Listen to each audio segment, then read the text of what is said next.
according to Mark chapter 9.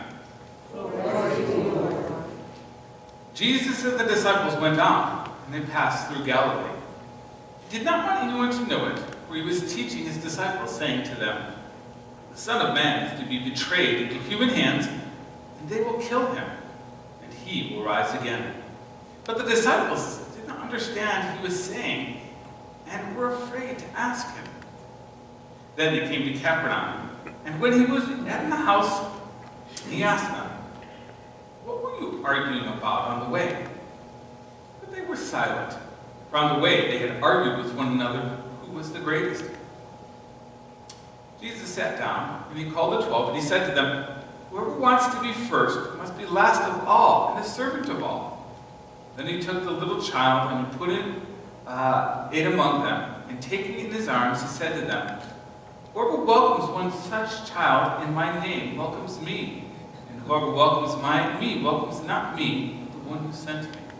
The Gospel of our Lord. Praise to you, O Christ. Please be seated.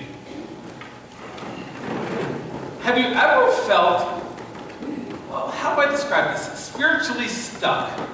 You know, where you long for something special in your relationship with God, but you're just not feeling it.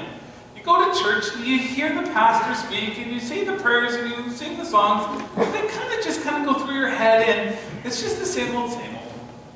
You ever found yourself, as you're getting spiritually kind of stuck, getting caught in really silly or useless arguments? Well, today, we're in our gospel story. We're going to encounter a moment in the lives of the disciples where they're kind of spiritually stuck. It begins as they're traveling through Galilee, and they're on a road, and Jesus is telling them that the Son of Man himself, Jesus, is going to be betrayed. He's going to be killed, but in 3 he's going to suffer, but then he's going to rise from the dead. Now, this isn't the first time Jesus has said this to the disciples. If you were here just last week in Mark chapter 8, Jesus said the same thing. And it's not the last time. He's going to say this over and over to them. And the author, Mark, is going to emphasize these moments by saying things like, "And Jesus openly," or Jesus simply said to them, or Jesus clearly said to them. He's going to use adjectives like that to help us understand that Jesus was really clear. He wasn't using metaphors or parables or anything like that. He was being very open, very vulnerable, very honest about what was to come. And he did it on multiple occasions. And each time, the disciples just didn't get it. Maybe you can relate because maybe you've heard the Word of God over and over again, and sometimes, it just doesn't sink in. You feel lost, disconnected. Maybe you can feel like the disciples, no matter how clearly someone says something to you, you're stuck. You just don't see any way forward or what you're supposed to do or anything like that. Then, of course, as the disciples continue to travel along the road, they get in an argument. They're hiding it from Jesus, but Jesus knows what they're saying and thinking. He can read their hearts. And the disciples know that Jesus can read their hearts. So when they get to town and they go to the house wherever they're staying, Jesus turns to them and asks them, "So what were you arguing about / hiding from me on the road?"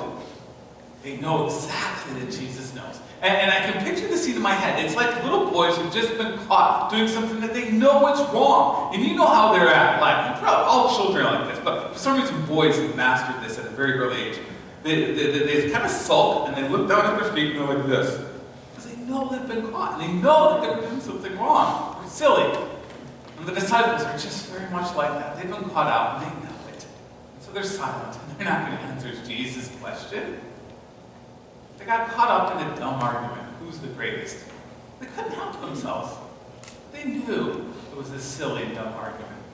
Just recently I was talking to a woman, and she was talking to me about her family gatherings. About 20 years ago, in 1998, the family, all her brothers and sisters, and their very young children at the time, got together for a Thanksgiving meal, and there was an incident. She didn't explain what it was. But it was an incident that has been caused arguments ever since. Because every time the family gets together on any holiday, they will always digress into arguing about who was responsible for that incident. And it's torn the family apart. And at times, there are certain members of the family who haven't even spoke to each other for months or even years because of this incident. And they're stuck. They can't get beyond this one stupid argument. and trying to figure out who's to blame, even after 20 years. Sometimes we're like that. We're stuck in our relationship with God. We long for something more. We want to experience the power of God, but it just ain't happening. We don't know what to do. No matter how many sermons we hear, no matter how many times we pray or sing a song or read the Bible, no matter how many silly arguments we get into, whether it be about politics or family stuff or work stuff or whatever, we know that this is just not helpful, but we can't help ourselves. We're stuck. The disciples are kind of like that. They just don't know how to go forward. And I can imagine how exasperated Jesus must be feeling in this moment. Because again, he's openly, plainly telling, he's not holding anything back. He's not speaking in some wild metaphor. He's not telling them secrets. He's saying, hey, this is what's, how can you be any clearer than saying, I'm going to be betrayed, I'm going to die, don't worry, I'm going to raise 3 days from the dead. And he says it over and over, and they just don't get it. Excuse me.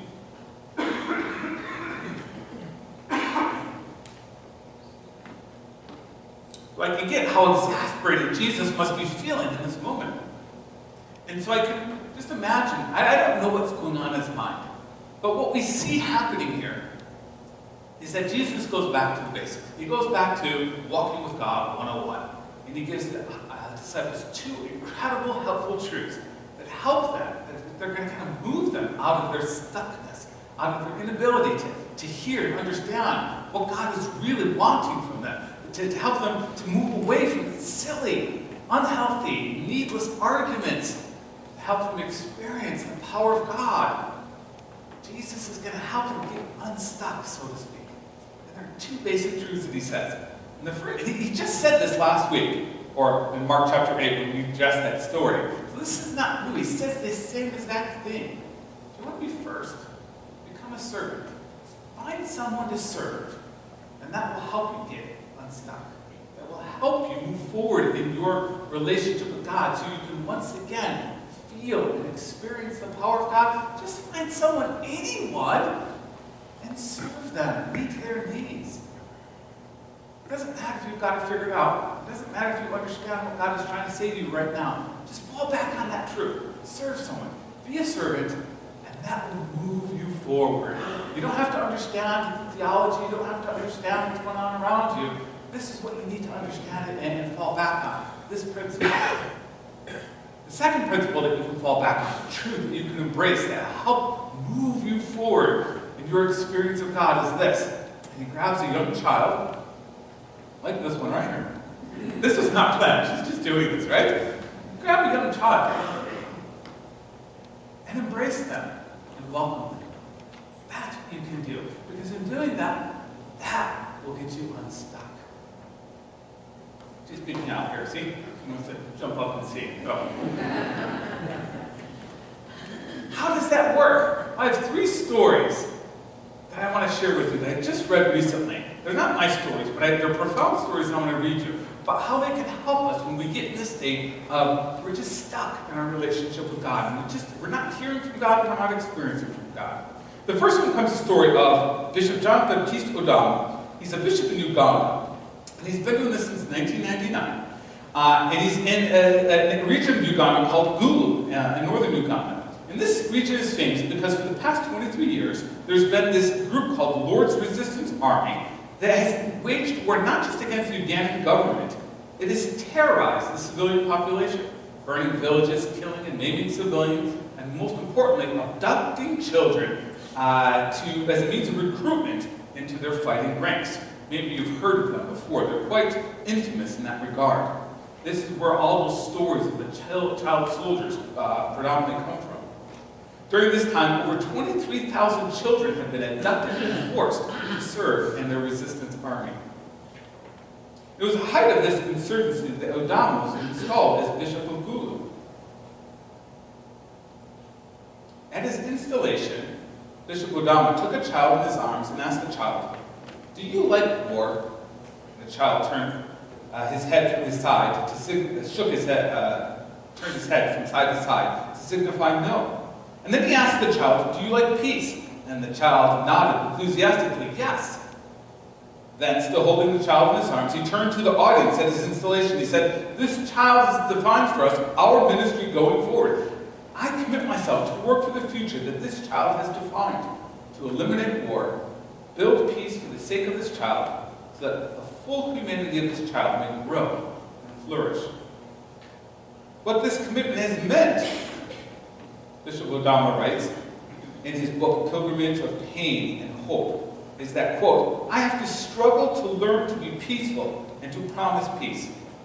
And this commitment has led Odama to a life of activism and intense advocacy for peace, always speaking on behalf and the sake of children. To join their children in the suffering, for 4 nights, Bishop Odama gathered together with other religious leaders in his area, and they slept with the children who live on the streets. They drew wide media attention and helped to mobilize an international community and inspire what became to know as a Gulu Walk, these campaigns around the world in different cities where people spend 4 nights sleeping in the streets with children who live in the streets, helping to bring awareness to the children who have been abandoned, abducted, abused, and unwelcomed by society. On one of these pilgrimages in 2007, one of the pilgrims asked the bishop whether he has forgiven Kony. Kony is the leader of that infamous rebellious group that recruits and abducts children to become soldiers. The archbishop replied, the question is not whether I've forgiven him, but whether the children have forgiven us. Then he said, quote, one thing that keeps me up at night is this, wondering whether I've done all I could do to help protect the children. Then he narrated the experience when on one of the evenings, while living in the streets and sleeping with these children where they live, he assembled one of the children, knelt before him and asked him for forgiveness. Actually, he did this with all children. He knelt before them and he asked them for forgiveness on behalf of the leaders and the adults, because he told these children, we have let you down, and we have sacrificed your future. That is a man who has understood the principle of welcoming little children and understanding and allowing them to define how he was to live. The second story comes from a woman named Gwen Spalding, and she writes this. One time, with Christmas just days away, I should have been excited, but I wasn't.